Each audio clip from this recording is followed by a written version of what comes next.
In 25 minutes, Ken Dodd tops the bill at the City Varieties Theatre, Leeds, for The Good Old Days. First on BBC One, the 9 o'clock news with Angela Rippon.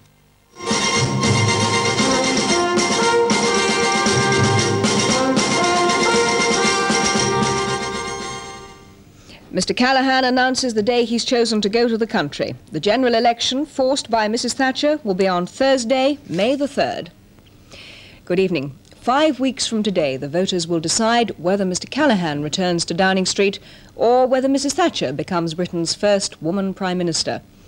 It was on her motion of no confidence that the government was defeated in the Commons last night, and she wanted an election before the end of April. But the Prime Minister, after a cabinet meeting and an audience with the Queen, announced this timetable.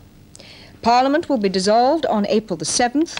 Polling takes place on Thursday, May the 3rd, the same day as voting in local elections in England and Wales. On May the 9th, MPs will return to Parliament to be sworn in.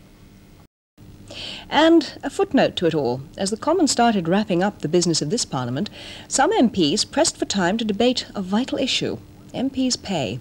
One of them, Mr Andrew Faulds, said bank managers are becoming increasingly impatient and wives need the standard of living some of us used to have in previous occupations.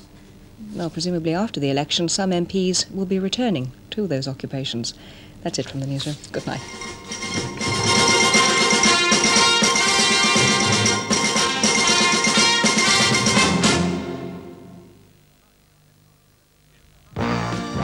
In tonight at 11:10, the result of the by-election in the Edge Hill area of Liverpool, where the Liberals were the pre-poll favourites. There'll be a discussion on the result and the issues in the general election campaign with David Steele, the Liberal Party leader, Norman St John Stevens of the Conservatives and Shirley Williams for the government. That's especially extended tonight at 11:10.